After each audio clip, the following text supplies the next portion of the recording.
여러분 안녕하십니까? 당현종 첨보 시리즈 11번째 시간입니다.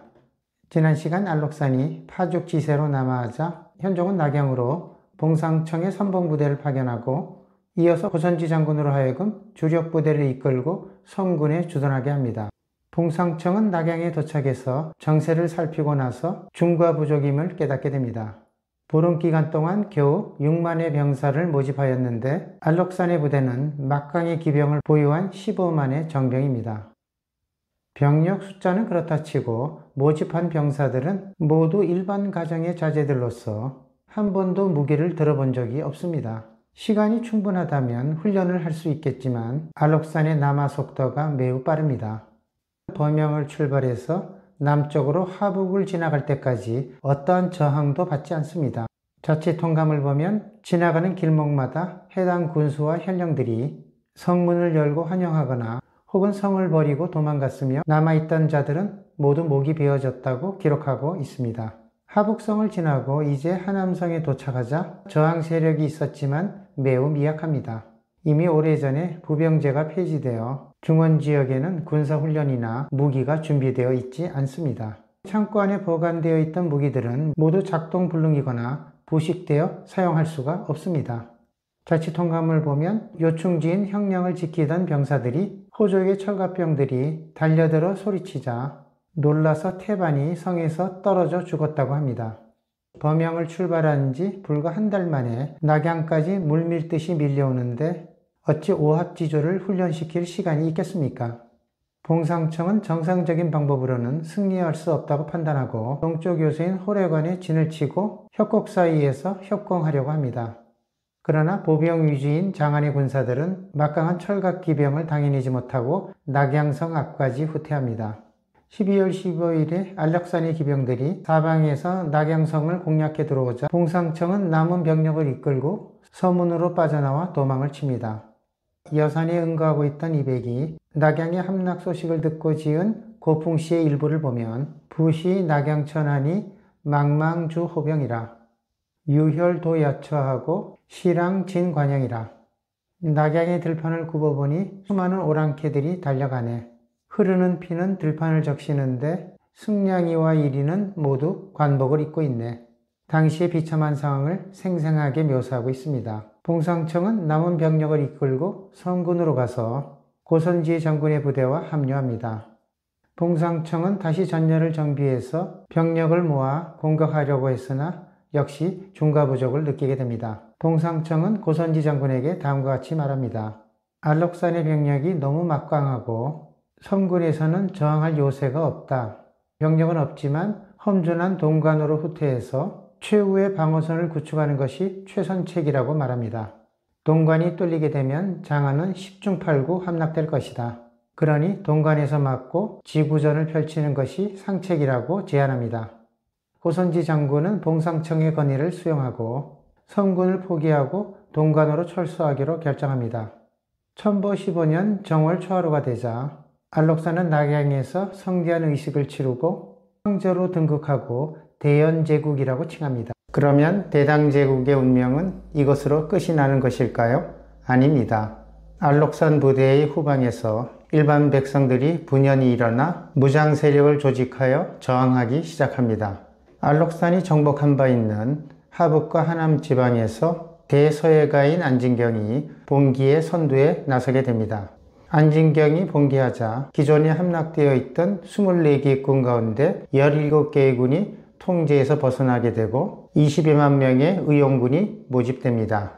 이제 서쪽으로는 동관이라는 천의 요새에 의해 막혀있고 후방에는 안진경이 이끄는 의용군이 얼록산을 괴롭히는 정세가 되었습니다. 당시 군대에는 황관을 감군으로 파견하여 감독하고 정세를 현종에게 보고하는 제도가 있었습니다. 고선지 장군이 출발할 때 역시 황관인 변령성으로 하여금 감군으로 파견하여 감독하게 하였습니다. 그런데 변령성은 고선지 장군에게 지속적으로 뇌물을 요구하거나 사사건건 간섭하고 회방을 놓습니다.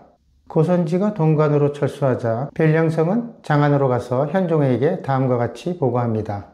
봉상청은 적의 병력을 과대평가해서 군심을 동요하게 하였고 고선지는 싸워보지도 않고 비겁하게 철수하였습니다. 더욱이 고선지는 군량을 도둑질해서 밀반출하였습니다 라고 말도 안 되는 무고를 자행합니다. 현종은 황관의 보고를 받고 진위 여부도 조사하지 않고 도락 화를 내면서 두 사람을 참수하라는 조서를 가지고 가게 합니다. 당시 고선지는 부대를 시찰하고 있었습니다. 봉상청은 조서를 읽고 나서 패군의 장수로서 죽어 마땅하지만 마지막으로 유서를 적어 보낼 수 있게 해달라고 요청합니다. 유서의 내용은 적과의 실력차가 현격한 가운데 적을 경시한 애초의 패착이 화를 불러온 것입니다. 폐하께서는 절대로 알록산을 경시해서는 안 됩니다 라고 간언합니다. 고선지 장군은 돌아와서는 봉상청이 죽음을 당한 사실을 알게 됩니다.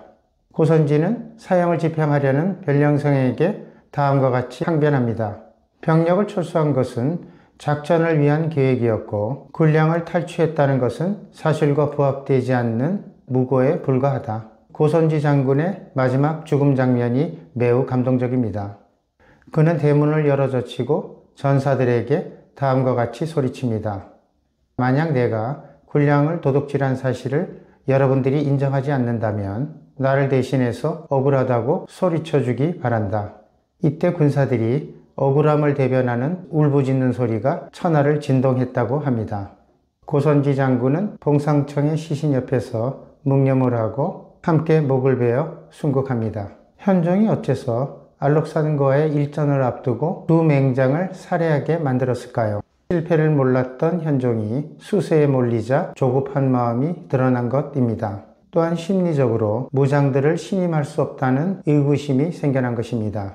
게다가 봉상청은 서역당에서 성장했고 고선지는 고구려 출신의 장수입니다. 현종이 두 장군을 처단한 것은 안세의 난을 극도의 혼란으로 몰고 가는 결정적인 계기가 됩니다. 두 장군이야말로 알록산과 대적할 수 있는 마지막 실력을 갖춘 천하의 맹장들입니다. 이제 동관을 지키는 장수들이 죽었으니 다른 장수를 파견해야 합니다. 천보 15년 6월에 백발이 성성한 장군이 조서를 받들고 통곡을 하며 실성한 채로 대군을 이끌고 동관을 빠져나옵니다. 그러면 백발이 성성한 장군은 누구이며 어째서 마지못해 동관을 나서게 된 것일까요? 고선지를 참수하고 대신 병마부원수로 임명된 가서한 장군입니다. 가서한은 농우절도사를 역임하면서 혁혁한 공을 세웠던 서역 지역의 맹장입니다. 현종이 알록산에게 동평군왕의 봉적을 주었고 가서한에게는 서평군왕이라는 자기를 부여했습니다. 두 사람 공교롭게도 모두 부모로부터 자포와 돌골족이라는 피를 이어받았습니다. 알록산과 가서한은 과거에 서로 우열을 가릴 수 없는 후각지세였지만 지금 상황은 예전과 같지 않습니다. 특히 가서한 장군은 1년 전에 중풍이 와서 쓰러져 장안의 요양 중에 있었습니다. 현종이 갑자기 두 장군을 참수하는 바람에 병석에 누워있던 노 장군을 억지로 차출하게 된 것입니다. 그럼 가서한은 알록산을 맞이해서 어떤 전략을 펼치게 될까요? 전투의 결과는 누구의 승리로 끝나게 될까요? 다음 시간을 많이 기대해 주시기 바랍니다. 안녕히 계십시오.